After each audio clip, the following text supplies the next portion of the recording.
sudah puluhan tahun konflik terjadi di Papua. Tentu saja ada penyebabnya dan apa jalan keluarnya.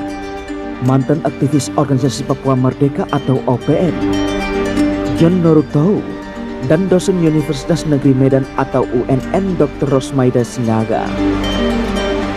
John menerangkan, konflik ini terjadi karena peninggalan Belanda terhadap warga Papua. Belanda memberikan konsep kepada masyarakat Papua untuk merdeka dan menguasainya, sehingga terjadi kelompok tertentu ingin merdeka karena janji Belanda itu. Inilah yang terjadi selama 58 tahun terus-menerus konflik dengan pemerintah. Negara boneka suatu yang tidak benar, padahal itu konspirasi Belanda. Begitulah kata John saat webinar dengan tema perdamaian dan kedamaian di Papua. Dia mengatakan bahwa dana Papua 100% masuk ke dalam pengakuan Indonesia. Hal itu diakui Perserikatan Bangsa-Bangsa PBB, bahkan kedaulatan Papua sudah final.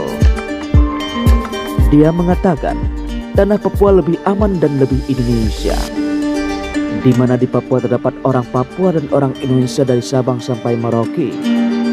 Masyarakat Papua sedang membangun perdamaian, apalagi membangun negara, belum ada pengalaman. Papua tidak akan merdeka, Papua sedang membangun sendiri kearifan lokalnya, begitulah tutur dia. Sementara itu, dosen tetap Unhan Dr. Budi Pramono menegaskan bahwa Papua bagian wilayah kedaulatan Indonesia, karena wilayah Papua merupakan wilayah jajahan kolonial Belanda. Sementara itu, Rosmaida Sinaga menyatakan kondisi Papua sangat berbeda dengan daerah lain di Indonesia, sehingga dalam hal pembangunan mendapatkan perhatian lebih dari pemerintah. Khususnya dalam hal pendidikan, perlu adanya pembenahan agar Papua ke depan menjadi lebih baik. Dia mengaku sudah 25 tahun mengajar di Papua, mulai dari tahun 1992. Pada waktu itu, tidak ada SD Impres yang sebagus dengan yang ada di Pulau Jawa. Pertanyaannya, apa yang salah dengan kebijakan Papua, kata dia. Dirinya mengisahkan menjadi dosen di Universitas Cendrawasih, menjumpai guru yang di pedalaman masih menggunakan kurikulum yang lama, padahal seharusnya sudah memakai K13. Memang diakui, kata dia, upaya pemerintah dengan pembangunan di Papua, bagaimana mama berdagang di lapak atau tempat yang layak, tidak hanya bangun sekolah saja. Namun, ini ada ketidakseimbangan dengan di Pulau Jawa. Pembangunan yang kita rasakan itu baru terasa setelah Otsus Papua 2001. Sebelumnya, jauh dari harapan. Dirinya menilai masih dijumpai adanya fasilitas rendah yang rendah seperti adanya gangguan internet yang kerap terjadi.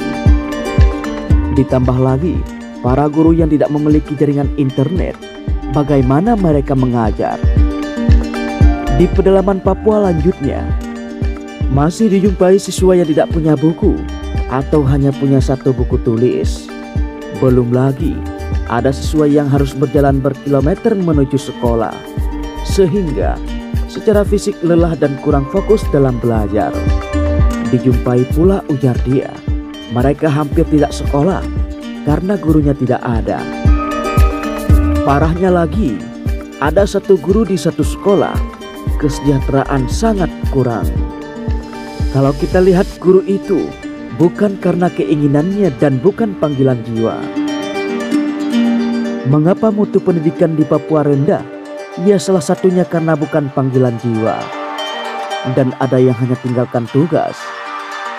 Apalagi kalau perempuan, kalau suami pindah dia ikut pindah, kata dia.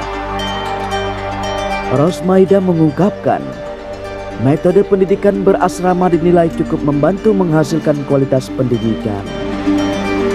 Pasalnya, anak-anak yang tempat tinggalnya jauh bisa belajar dengan penuh di asrama.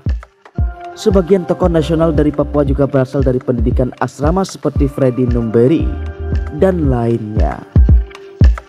Rosmaida berpandangan, jika pembangunan dan pendidikan diperbaiki, kesejahteraan di Papua akan naik. Pendidikan sampai ke jenjang yang lebih tinggi akan membuat Papua mampu bersaing dengan daerah lain. Dengan demikian, ada kesetaraan antara rakyat Papua dan daerah lain. Apabila pendidikan diperbaiki, mereka bersaing.